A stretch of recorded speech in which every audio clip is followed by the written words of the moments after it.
A change in weather is lending a hand to firefighters trying to stop the spread of a wildfire raging in Minnesota.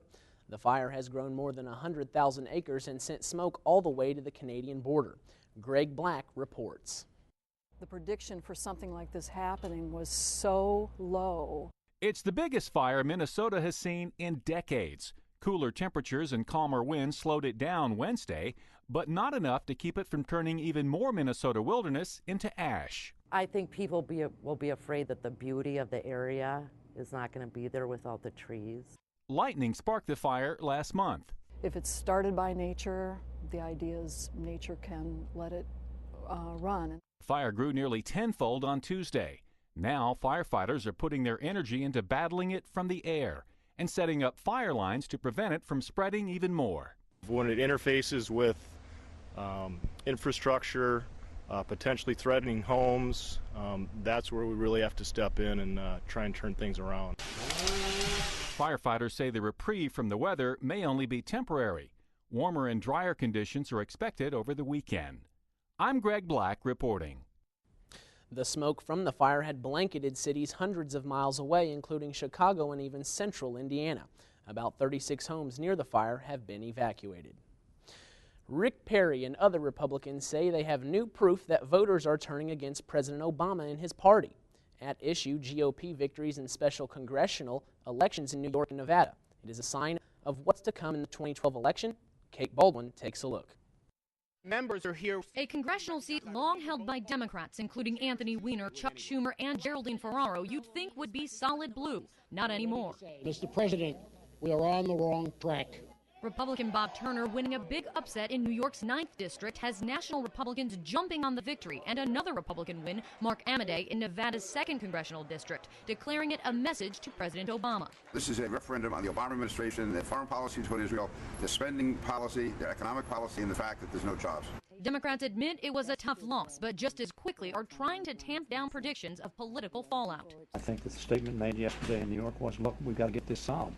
I frankly think it was a message to both Republicans and Democrats. I wouldn't call this a referendum on the president, but I think it's a wake-up call to Democrats and Republicans all around that the American people want us to get to work and find solutions to the problems we're facing, that the same old isn't going to be the case. Still, the man in charge of getting Democrats elected to the House is downplaying these special elections, calling them battles in a long war. These special elections are not predictive of what's going to happen at the end of the day, nor are they predictive of a national mood. They are predictive of what is happening in a single district based on a specific set of circumstances on a particular day. Maybe so, but political analyst Stu Rothenberg warns it could mean trouble ahead. Well, it's dangerous to assume that this special election result says something about 2012. It's probably even more dangerous. In fact, it's silly to assume it's irrelevant. This isn't simply about New York 9. This is about the president and the Democratic Party.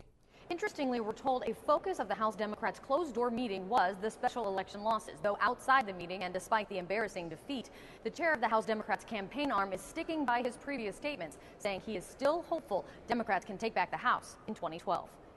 Kate Baldwin, CNN, Capitol Hill. This nation's graduating seniors posted lower scores on their SATs. That's according to the College Board, who says the average combined score was 1,500. That's 6 points below last year. A perfect score, by the way, is 2,400. If you hate missing your package deliveries, you aren't alone.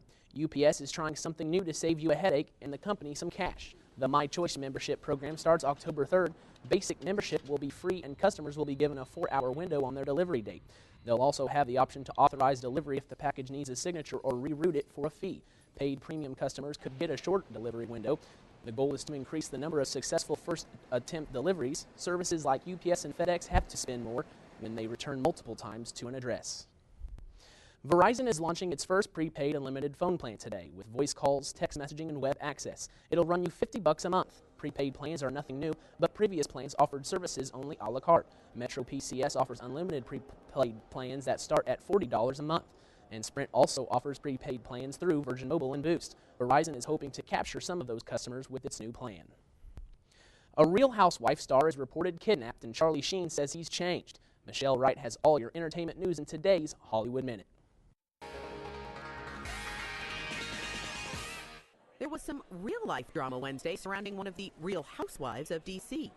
The manager for the Salahis, the infamous White House party crashers, said Mikhail Salahi was missing and her husband suspected she'd been kidnapped. Virginia police later confirmed they'd spoken to her. She was fine. She said she did not want to go home and she was where she wanted to be. Scoop Marketing later confirmed Salahi had traveled to Memphis to be with the lead guitarist in the band Journey. Charlie Sheen says he's a lot calmer now than he was this past spring when he had a very public meltdown and was fired from 2.5 Men. In an interview with NBC's Today Show, which will be broadcast Friday, Sheen said he didn't really know what happened. He said, "I said some stuff and then it caught such traction globally and instantly that I couldn't really put out the fire.